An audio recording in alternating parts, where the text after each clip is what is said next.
chapitre 1, versets 13 à 16, et la parole de Dieu dit ainsi: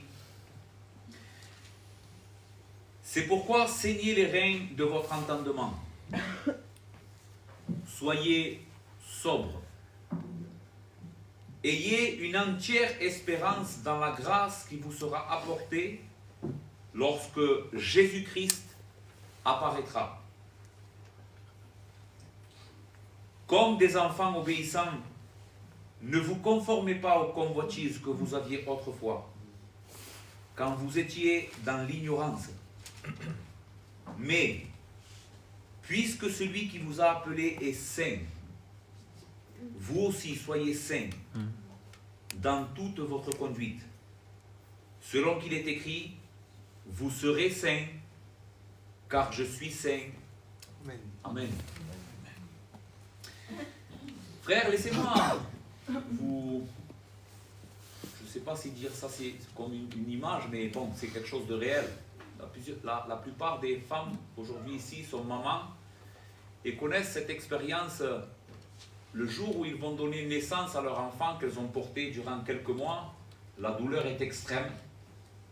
C'est dur, c'est un moment dur de leur vie. Mais toutes les mamans savent bien que dès la première minute où cet enfant est au monde, la joie de voir son enfant qui est né remplace immédiatement toute la douleur. Et on a l'impression, ou la maman en tout cas, moi non, mais vous savez ça, la maman a l'impression que toute cette douleur presque n'a pas existé. Tellement la joie et le bonheur de voir son enfant a remplacé tout ça. Il y a deux exhortations dans notre passage qui sont mes deux points principaux.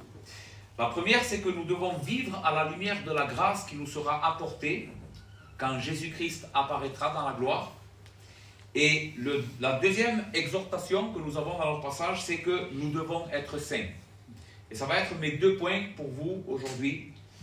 Maintenant, ces deux exhortations sont données par l'apôtre Pierre à une église qui est en train de souffrir une grande persécution à cause de sa foi en Jésus-Christ. Je crois que quelque temps après cette lettre qui a été envoyée à cette église, peu de temps après, cette église est passée par vraiment un moment de persécution intense. Et donc, des croyants qui sont en train d'expérimenter une épreuve, le combat, la tentation, la difficulté, peut-être même l'incompréhension. Comment est-ce possible? Nous sommes le peuple élu de Dieu et nous traversons ce que nous sommes en train de traverser.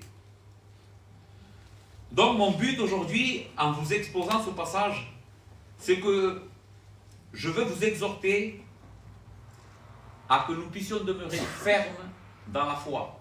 Parce que je crois que c'est exactement le but que Pierre est en train de viser. Il veut fortifier et exhorter les croyants à être fermes dans la foi, à rester attachés à Christ, aux promesses qu'il nous a faites. Au milieu, comme ces croyants, de la douleur, de l'adversité que nous allons expérimenter dans ce monde.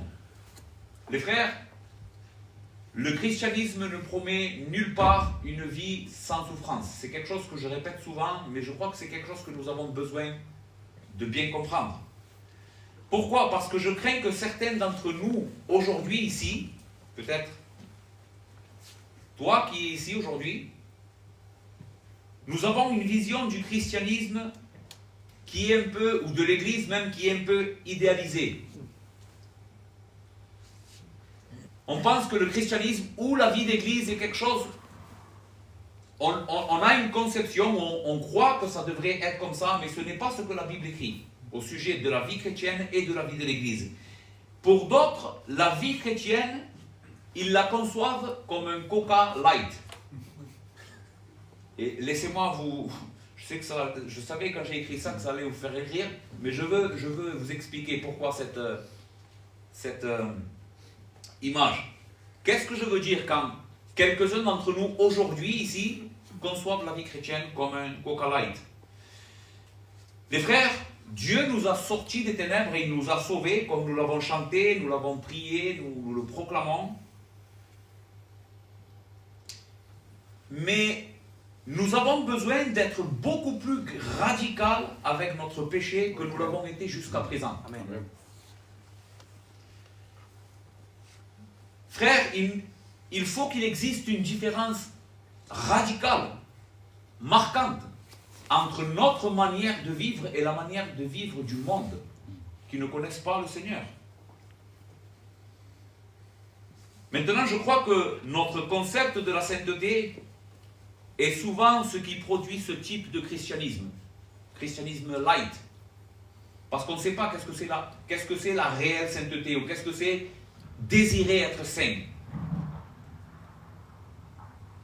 Et j'espère qu'aujourd'hui nous allons réussir à voir toute la gloire et le bonheur, la félicité qu'il y a dans la sainteté. D'accord? Je veux changer, que nous essayons de changer ça aujourd'hui, qu'on puisse concevoir la sainteté comme quelque chose de désirable. Excusez-moi, je mets juste mon chronomètre. Et pas comme quelque chose qui nous coûte, que c'est lourd, mais comme quelque chose que vraiment nous devrions désirer. Amen. De tout notre cœur. D'accord? Donc, essayons de voir notre première exhortation ensemble. Nous devons vivre à la lumière de la grâce qui nous sera apportée quand Jésus-Christ apparaîtra dans la gloire. Verset 13, c'est pourquoi saignez les reins de votre entendement, soyez sobres, ayez une entière espérance dans la grâce qui vous sera apportée lorsque Jésus-Christ apparaîtra. Dans toute la première partie de ce chapitre, l'apôtre Pierre rappelle à ses croyants la grande bénédiction qui leur avait été donnée par Dieu au travers de l'œuvre de Christ. Dieu avait sauvé ces hommes et ces femmes en déversant sur eux son abondante grâce et son abondante miséricorde. Il ne leur manquait rien à leur salut et Dieu avait été large avec eux. Vraiment. Et c'est ce que Dieu a fait avec nous aussi. Écoutez le verset 3 de ce même chapitre. Pierre ouvre ces versets en disant « Béni soit Dieu ».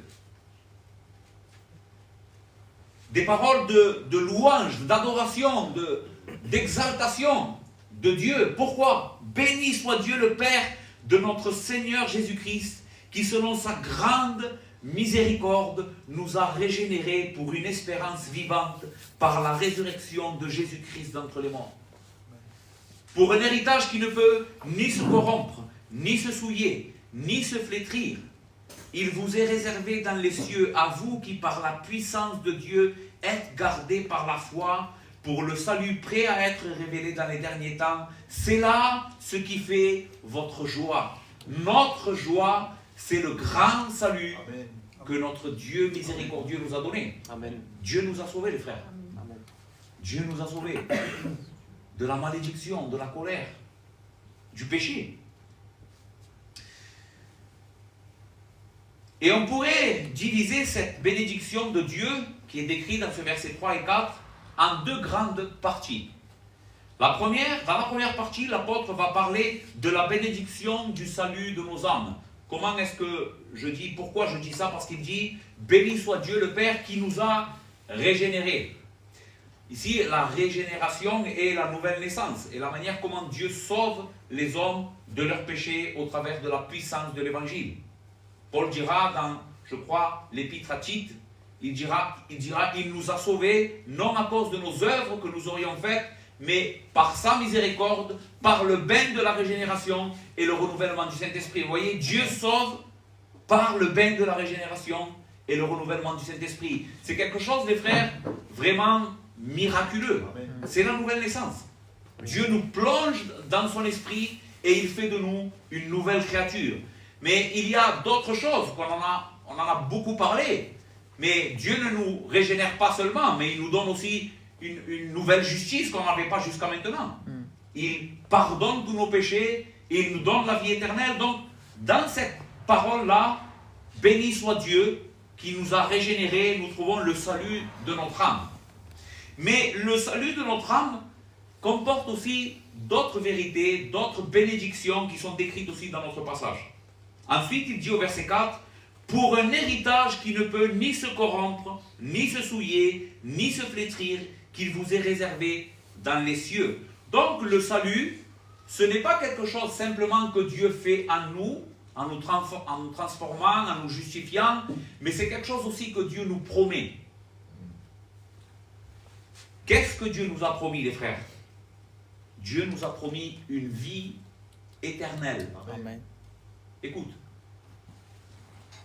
Une vie éternelle où il existera une absence totale de péché, une absence totale de souffrance, une absence totale de toutes les conséquences de notre péché, de tout ce qui est négatif dans ce monde. Eh bien, dans cette vie éternelle, Dieu promet dans ce passage qu'il nous l'a donné.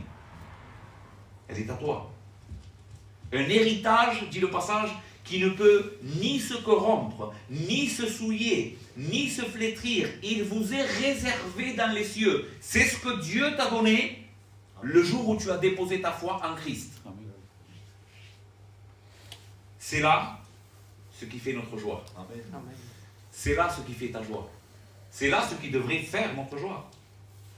Donc les frères, les grandes bénédictions que Dieu a déversées par sa grâce sur nos vies sont le salut, mais aussi le fait que nous sommes devenus héritiers de la vie éternelle, des enfants de Dieu pour toute l'éternité.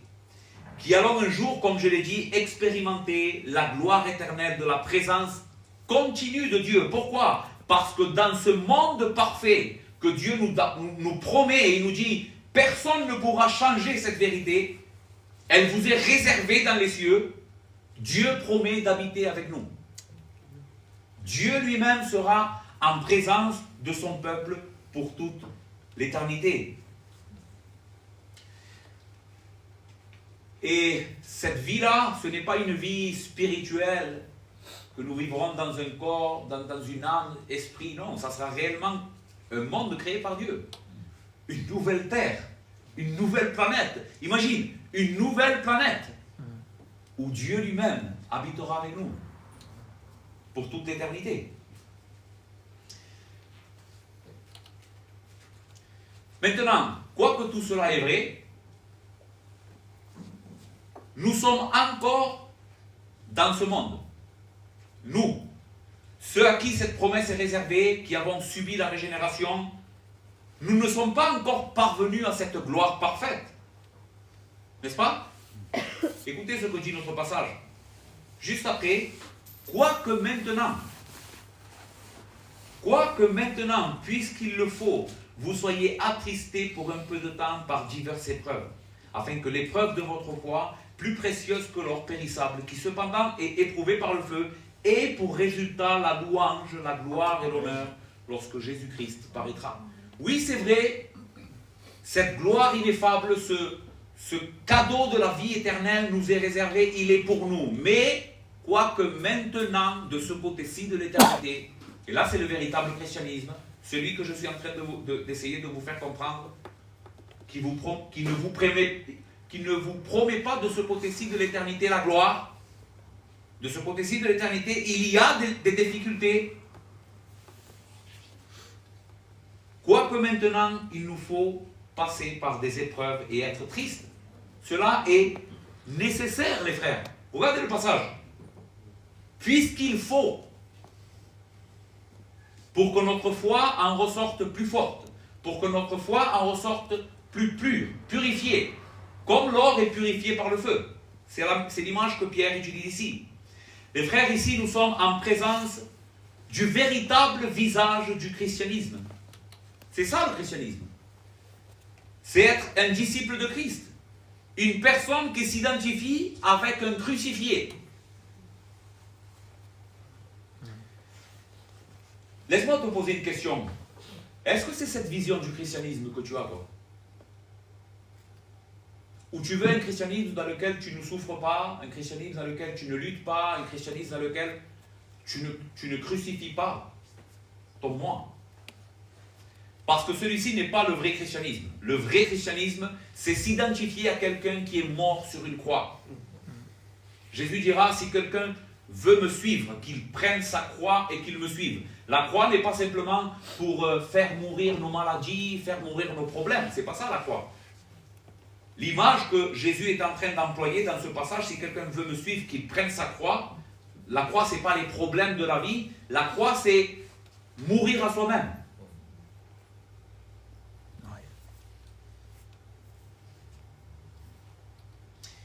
Eh bien, c'est celui-ci le salut que notre Dieu nous promet. C'est celui-ci la vraie vie chrétienne. Donc, être croyant, c'est être entre deux eaux. C'est en même temps expérimenter une joie profonde, une paix que le monde ne connaît pas, une espérance, comme nous allons le voir un peu plus loin, qui nous transforme quotidiennement, qui nous donne un but dans la vie, qui nous fait avancer, mais c'est en même temps être aussi dans un monde de souffrance et de douleur, d'adversité. D'accord? En d'autres mots, c'est être dans le territoire ennemi. C'est être dans un territoire ennemi qui implique les souffrances, le combat et le renoncement. Quoique maintenant, puisqu'il le faut, vous soyez attristés pour un peu de temps par diverses épreuves. Maintenant, les frères, comment vivre? Comment vivre notre vie chrétienne au milieu de notre joie causée par notre salut et de nos luttes? Que dit notre texte? Comment nous exhorte l'apôtre Pierre à gérer cette tension entre la joie et la souffrance? Au-dedans et au-dehors de l'Église. Eh bien, l'apôtre Pierre nous donne 3 choses à rechercher et à faire quotidiennement dans notre vie. Écoute, 3 choses qui vont nous aider à vivre notre vie chrétienne de manière quotidienne, que nous devons aussi rechercher et mettre en pratique aujourd'hui. Je relis le verset 13 avec vous. C'est pourquoi saignez les rênes de votre entendement. Soyez sobres. Ayez une entière espérance dans la grâce qui vous sera apportée lorsque Jésus-Christ apparaîtra. La première chose que nous devons faire, c'est attacher nos pensées. Tu me diras, quelle est cette image? Attacher nos pensées ou notre raisonnement. L'image que Pierre utilise ici est une image de la vie courante chez les croyants à qui il adresse cette épître. Les hommes portaient à cette époque des tuniques assez larges qui, pendant qu'ils étaient en repos à la maison, qu'ils n'étaient pas en train de travailler ou qu'ils n'étaient pas à la guerre, ces hommes-là n'étaient pas obligés de porter une ceinture. Ils ne portaient pas de ceinture. Ils lâchaient d'une certaine façon pour être à l'aise. Donc pour empêcher que les vêtements ne leur gênent dans les tâches qu'ils devaient accomplir. Par contre, lorsqu'un homme se mettait au travail ou partait à la guerre, il était impensable qu'il porte ce vêtement de cette manière. Il devait absolument se ceindre avec une ceinture. Dans la majeure partie des cas, elle était en cuir. Et à quoi servait cette ceinture? Pourquoi c'était tellement nécessaire? Parce que cette ceinture servait un peu à rendre un peu moins large cet habit pour que ça ne l'empêche pas de se déplacer rapidement et de faire ce qu'il devait faire. D'accord? Ok. Pourquoi cette image? Pierre est en train de prendre cette même image pour l'appliquer à nos pensées, à ce que nous raisonnons et à ce que nous pensons. Il exhorte les croyants à ceindre les reins de leur entendement. Les frères, de la même manière qu'il est impossible à un homme d'aller à la guerre sans porter une ceinture pour ne pas être gêné par son vêtement, il en est de même d'un chrétien qui n'est pas en train d'attacher ses pensées quotidiennement à Christ et à l'Évangile. C'est impossible de vivre une vie chrétienne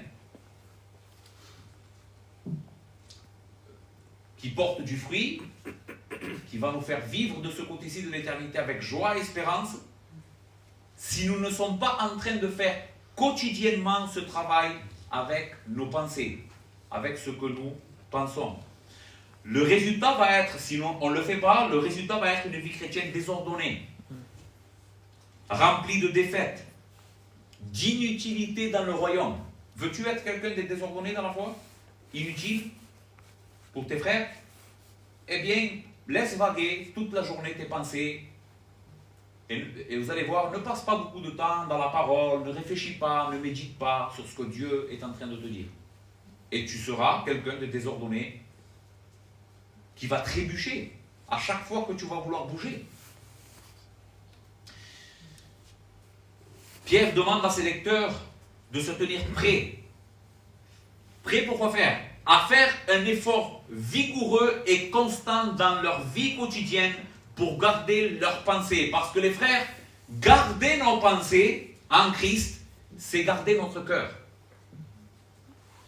Car ce à quoi tu penses, écoute, ce à quoi tu penses le plus souvent, c'est ce qui va donner une forme à ton cœur.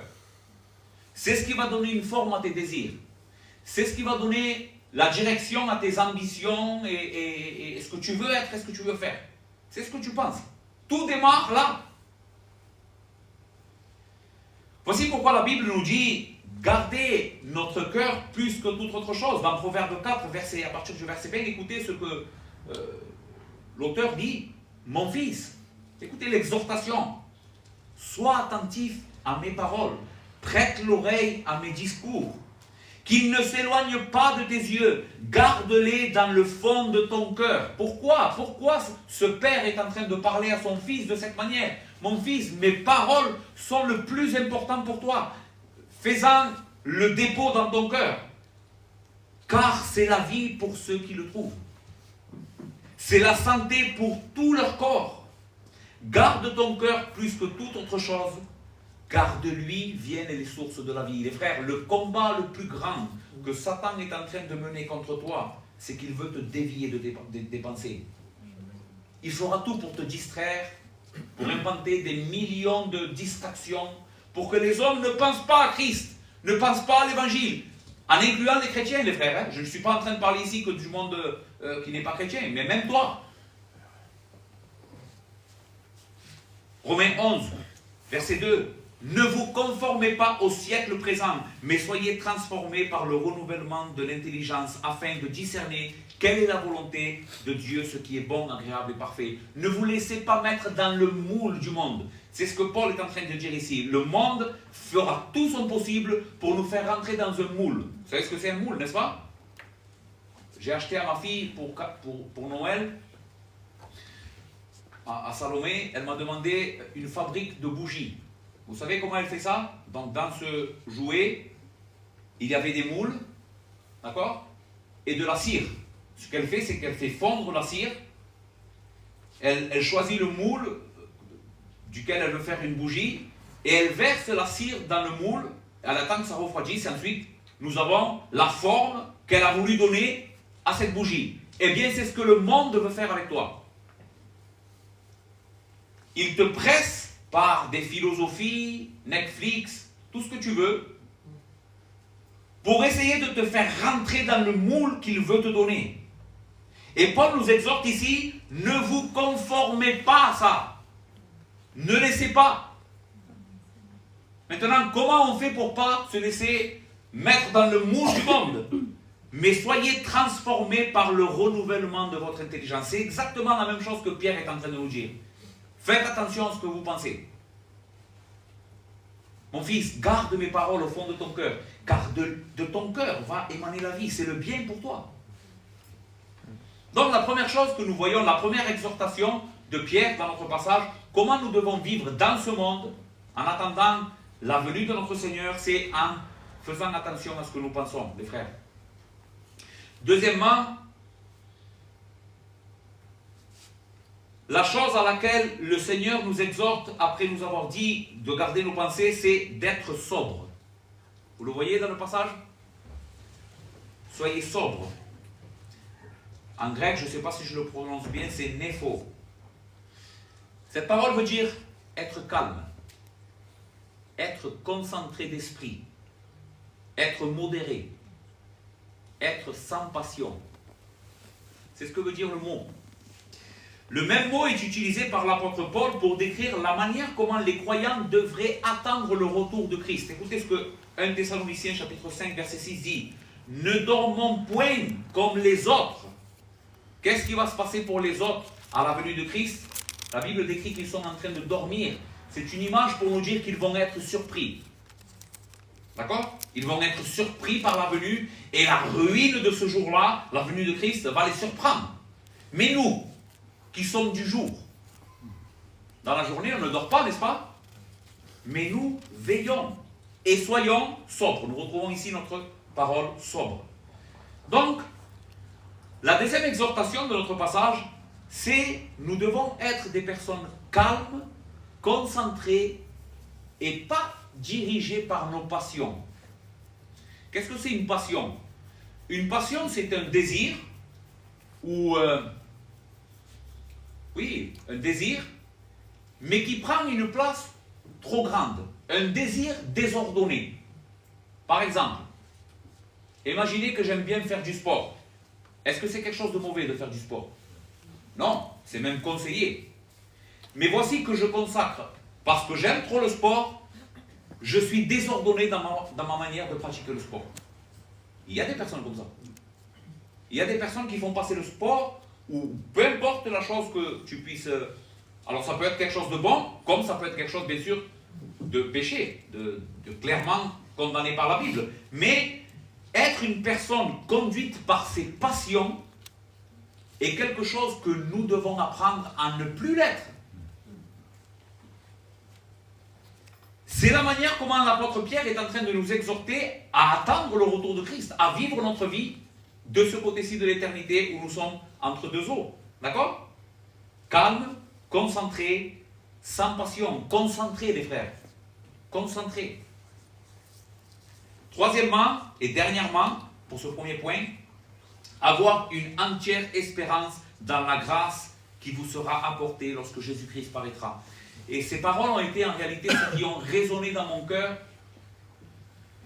et qui m'ont poussé à vous parler de ce passage aujourd'hui. C'est pour ces paroles spécifiquement, ayez une entière espérance dans la grâce qui vous sera apportée lorsque Jésus-Christ apparaîtra, que j'ai voulu partager cela avec vous.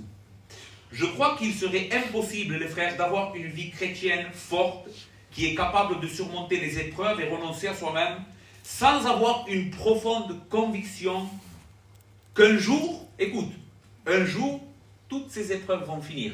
Comme l'image que je t'ai donnée au début, tu te souviens? La maman, elle souffre. Mais au moment où l'enfant est né, elle est complètement délivrée de ses souffrances. Eh bien, il serait impossible de vivre une vie chrétienne comme il faut, sans avoir une entière espérance que ce jour va arriver pour nous. Un jour, on sera complètement libéré. Amen. Tous les effets du péché, que ce soit dans notre propre cœur, ces péchés avec lesquels tu es en train de te battre parfois et qui vraiment te désespèrent. Il y a des péchés qui nous désespèrent, frère.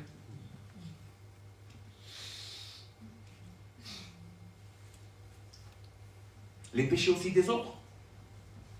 Les péchés de ta femme, les péchés de ton mari, les péchés de tes enfants. Les péchés des membres de l'Église. Les péchés de ceux de dehors qui ne te comprennent pas, qui te persécutent à cause de ta foi. Eh bien, tout cela un jour prendra fin. Amen. Et nous devons puiser la force d'affronter chaque situation devant le Seigneur, écoute, avec obéissance et crainte de son nom, révérence, en fixant nos yeux. C'est ce qui va nous aider à lui être obéissant, c'est fixer nos yeux sur ce jour béni qu'il nous a promis. Ça arrive. Ça arrive, les frères. C'est le texte qu'a lu notre frère. Amen. Il y a des personnes moqueuses qui se moquent des promesses de Dieu en disant depuis que les prophètes ont parlé, rien n'a changé. Mais sachez, les frères, que devant le Seigneur, un jour est comme 1000 ans. Et 1000 ans sont comme un jour. La promesse de Dieu ne tarde pas. Elle arrive. Amen. Elle arrive. Christ revient, les frères. Amen. Christ revient. Donc c'est le jour où on sera libéré par Christ et sa venue. Ayez une entière espérance dans la grâce qui vous sera apportée lorsque Jésus-Christ apparaîtra. Une entière espérance. Écoutez, entière. C'est-à-dire que tout ton cœur entier doit reposer sur cette espérance pour ta délivrance. Tu peux être sûr, en mettant toute ta confiance sur cela, Christ viendra pour délivrer son peuple de tous les maux du péché. Sans exception. Les morts en Christ ressusciteront premièrement. Même ceux qui nous sont devancés, nous les reverrons.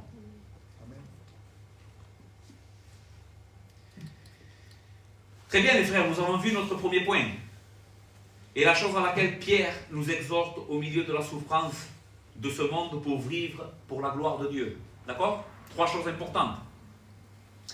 Attacher nos pensées, être sobre, avoir une entière espérance sur la délivrance que Dieu nous a promise. Voyons maintenant notre deuxième point, je vais être beaucoup plus rapide. C'est que nous devons être saints. Au milieu de ce combat, nous devons être saints.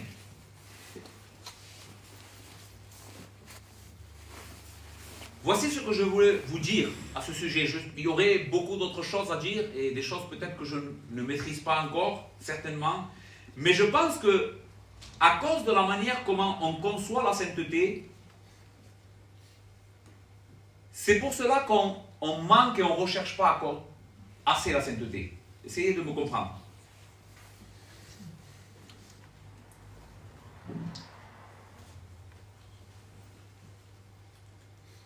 Qu'est-ce que c'est les frères, être saints?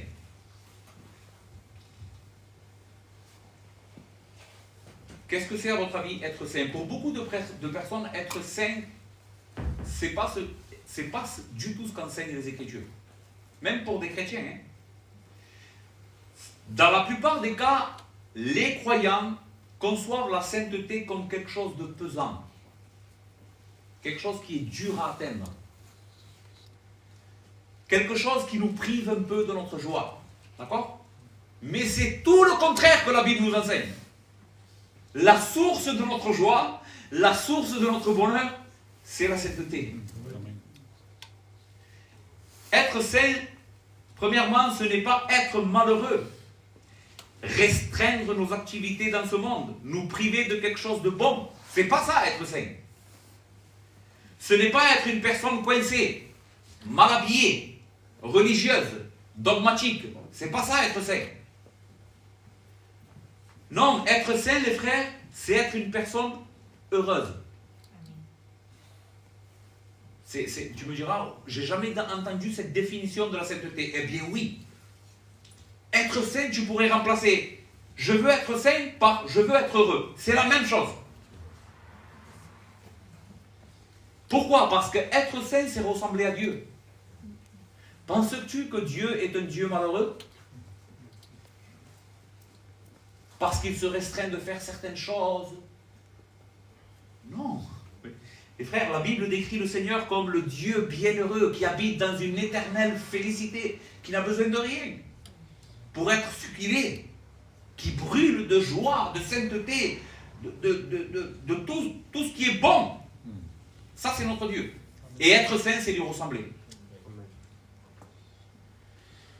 Et voilà ce que devrait être notre motivation pour rechercher la sainteté. Voici ce que je veux changer dans notre cœur aujourd'hui au sujet de la sainteté. Ça devrait être la recherche du bonheur en réalité, pas autre chose. Nous en avons parlé dernièrement, cette semaine, avec les frères. Pourquoi se fait-il que nous manquons de zèle pour rechercher la sainteté? Vous vous souvenez, je crois que c'était avec le frère qu'on parlait de ça. Eh bien, je pense qu'une partie de la réponse se trouve dans cette fausse conception que nous avons de la sainteté. Écoutez le verset 14. Comme des enfants obéissants, ne vous conformez pas aux convoitises que vous aviez autrefois quand vous étiez dans l'ignorance, mais puisque celui qui vous a appelé est saint, vous aussi soyez saints dans toute votre conduite, selon qu'il est écrit, vous serez saints, car je suis saint. La parole saint ou sainteté veut dire être différent. Être mis à part pour le service exclusif de Dieu. Cette définition, pourquoi cette définition de sainteté est importante? Parce que la majeure partie des personnes pensent que sainteté, c'est absence de péché ou de corruption. Mais absence de péché ou de corruption, c'est que le sens second de sainteté ou saint. Le premier sens, c'est être différent. Couper, ça veut dire couper, littéralement. Couper et être mis à part. Ok. Pourquoi cette définition? Et comprendre la sainteté de cette manière est quelque chose de très important. Parce qu'elle détruit le concept que nous nous faisons de la sainteté comme de quelque chose qui existe pour tuer notre joie. Et vous allez comprendre pourquoi je dis ça. Imaginez les sacrificateurs qui avaient été sanctifiés pour le service, pour servir Dieu dans l'Ancien Testament. loin d'être des personnes qui se plaignaient ou qui litaient à cause de ce que Dieu les avait séparés du reste du peuple pour cette fonction, parce que c'est ce que Dieu fait. Dieu dit à Moïse, tu mettras à part la tribu de Lévi. Eux n'auront même pas, écoutez, eux n'auront même pas de part à la terre promise. Toutes les tribus d'Israël, à un moment donné, le Seigneur partage la terre. Et il leur donne, voilà, ce morceau-ci de la terre promise sera pour cette tribu. Et ils habiteront là. L'autre tribu a droit à ce morceau. Mais les Lévites n'ont aucune possession. Est-ce que Dieu est en train de faire de la préférence et ne pas aimer les Lévites? Loin de là. Leur possession, c'est Dieu. C'est Dieu lui-même, la possession des Lévites. Ils n'ont pas de possession parce qu'ils étaient mis à part pour le service de l'Éternel. Ok. Est-ce que vous pensez que les Lévites pleuraient en disant « Oh là là, qu'est-ce qu'on est malheureux !» Le Seigneur ne nous a pas donné de portion en Israël, nous sommes la moindre des tribus. Pas du tout. Ils se glorifiaient, les frères. Ils se réjouissaient de l'honneur, du privilège qu'ils avaient, en contraste des autres tribus, d'être des personnes particulièrement mises à part pour le service de l'Éternel, pour avoir une communion spéciale avec lui. Laissez-moi vous mettre un exemple pour que vous compreniez ce que je suis en train de vous dire. Imaginez que la personne la plus populaire, celle à qui vous pensez quand vous pensez à quelqu'un de populaire, d'aimer dans ce monde, ok. Peut-être un footballeur ou un acteur, la personne que vous appréciez le plus, d'accord? Imaginez que cette personne-là vous offre le privilège, alors que c'est une personne très inaccessible, d'être tous les jours avec lui, de porter ses habits, il partage ses habits avec vous. Ok? Et en plus de cela, il vous rémunère d'une manière extraordinaire. D'accord? Je vais mettre un exemple pour les enfants qui aiment le foot et les hommes. Cristiano Ronaldo, une personne que pour toi jamais tu côtoieras, eh bien te téléphone-toi et te dit voilà, je veux que tu sois maintenant mon assistant personnel, tu vas passer toutes tes journées avec moi et je vais tout partager avec toi. Quelqu'un qui aime le foot, pensez-vous qu'il va dire oh, qu'est-ce que je suis malheureux? Qu'est-ce qu'il va dire, les frères? Ça va être le plus beau jour de sa vie, n'est-ce pas?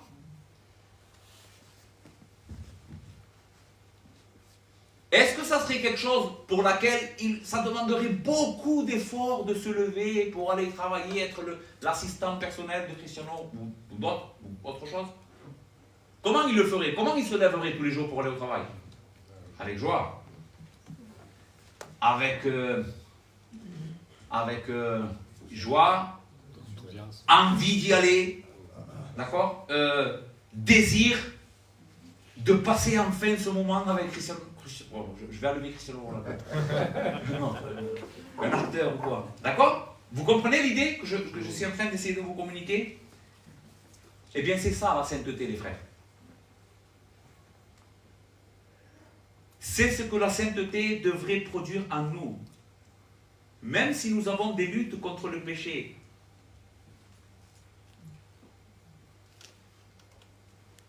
Mais notre extraordinaire privilège, c'est que le Seigneur nous a appelés à être saints. Amen. Écoute, c'est d'avoir une relation toute particulière avec le Dieu vivant et vrai. C'est ça la sainteté. Ce n'est plus être une personne commune, qui fait des choses communes. D'accord? Mais c'est justement se séparer de ces choses que ce monde pratique pour aimer et ressembler à une personne remplie de gloire, de beauté, de félicité et de sainteté. C'est ça. Rechercher la sainteté, c'est arrêter de faire ce que les autres choses, ce que les autres personnes font, parce que ça c'est commun, et c'est être mis à part pour ressembler à quelque chose de glorieux. Et écoute ce que Pierre dit au sujet de ces choses dans notre vie passée, que nous pratiquions. Pourquoi nous les pratiquions? Comme des enfants obéissants, ne vous conformez pas aux convoitises que vous aviez autrefois. Pourquoi on avait cette sorte de convoitise autrefois, les frères?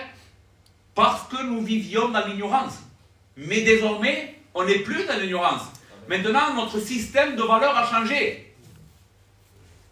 Avant, nous aimions les choses que le monde nous proposait, mais maintenant, la sainteté, c'est que nous avons découvert quelque chose de meilleur. La sainteté, c'est pas j'arrête de demander ça parce que il faut que j'arrête. Non, c'est pas ça la sainteté. La sainteté, c'est j'arrête de vouloir ça parce que regarde ce que Dieu me propose. Oui, amen. C'est beaucoup mieux. Oui, amen. Amen. C'est beaucoup mieux ça. Nous séparer du péché pour obéir à Dieu et ne pas nous conformer aux convoitises que nous avions autrefois devrait être quelque chose que nous faisons avec beaucoup de joie et d'empressement. Tu comprends ce qui doit changer dans notre manière de désirer la sainteté? C'est 4 saints, les frères. Regardez notre passage. Et j'ai fini. Mais puisque celui qui vous a appelé est saint, vous aussi, soyez saints dans toute votre conduite, selon qu'il est écrit. Vous serez saints car je suis saint. Être saint, c'est avoir l'extrême privilège d'avoir une relation personnelle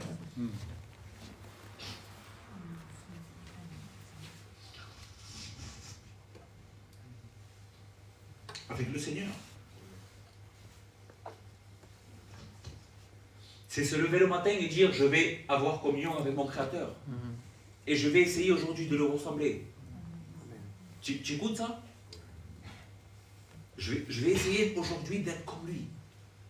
C'est pas quelque chose de pesant, les frères. C'est ce qui devrait être notre plus grande joie. Ok, je finis. Conclusion. Le Seigneur nous appelle à 2 choses aujourd'hui en nous enseignant. Comment nous devons vivre de ce côté-ci de l'éternité, nous qui sommes croyants, qui avons expérimenté le grand salut, mais qui vivons encore dans un monde déchu où nous expérimentons la souffrance et la lutte. Premièrement, nous avons compris, les frères, nous devons garder nos cœurs en préservant nos pensées et être sobres et nous réjouir de l'espérance de la vie éternelle. Laisse-moi te poser une question. Comment est-ce que tu te relationnes avec ta souffrance? Écoute, comment tu te relationnes avec ta souffrance? Comment tu te relationnes avec les péchés que les personnes ont commis ou qui commettent contre toi ou qui ont commis dans le passé contre toi? Est-ce que c'est quelque chose qui est en train de, excusez-moi pour le mot, pourrir ta vie? Tu es en train de laisser un péché, peut-être que tu avais raison. Tu avais raison parce qu'on a commis une injustice contre toi, mais cette injustice, ce péché qui a été commis contre toi, est en train de te rendre une personne malheureuse qui rend maintenant les autres malheureux. Comment tu te relationnes avec la souffrance? Parce qu'à la lumière de ce passage, écoute, il vient un jour où tu vas recevoir justice, où tout sera mis au clair. À moi la vengeance, dit le Seigneur, à moi la rétribution, ne vous vengez point. Tu devrais trouver du réconfort dans ce jour glorieux qui vient. Vraiment, ça devrait être le fondement de ta joie. Seigneur, je sais que le péché, tout le mal qu'on m'a fait, un jour sera traité comme il faut. Moi maintenant, je suis en train de mettre toute ma confiance et mon bonheur en toi. Je recherche mon bonheur en toi. Et j'arrête, Seigneur. Je pardonne. Amen. Je pardonne. Amen. Je délivre mon cœur et je délivre l'autre personne aussi de ce péché qui nous lie dans ce mal. C'est ça, pardonner, les frères. C'est nous délier. C'est permettre au Seigneur qu'il nous donne la joie, la liberté et le bonheur. C'est ça, pardonner. Donc, comment tu te relationnes avec le péché? Comment tu te relationnes avec ta souffrance? Aujourd'hui, peut-être qu'il y a des choses que tu dois changer à ce sujet. Fais-le, mon frère, ma soeur, fais-le, s'il te plaît. Pour l'amour de ton âme et pour le bien de cette église, si tu y es, parce que tu ne peux pas servir le Seigneur comme il faut si tu ne pardonnes pas. Si on ne se pardonne pas les uns les autres, c'est impossible. D'accord? Donc, notre relation avec la souffrance à la lumière de ce texte doit changer. Deuxièmement, nous devrions être zélés pour la sainteté, car celle-ci est notre joie, la chose par laquelle notre Dieu nous a appelés à lui ressembler. Amen. Recherche la sainteté, parce que c'est la meilleure chose que Dieu peut te donner. Amen. Et pour toi qui es non-croyant, tu sais, nous avons parlé, et je veux te dire ça, ces mots avec le plus grand amour que je puisse avoir pour toi, et aussi la plus grande solennité que je puisse trouver dans mon cœur. Nous avons parlé du jour glorieux que l'Église attend pour la délivrance. Mais tu sais, pour toi, ça ne sera pas la délivrance. Si aujourd'hui tu ne viens pas à Christ, tu seras écrasé par ce jour qui pour toi sera un jour de ténèbres et d'ardente colère.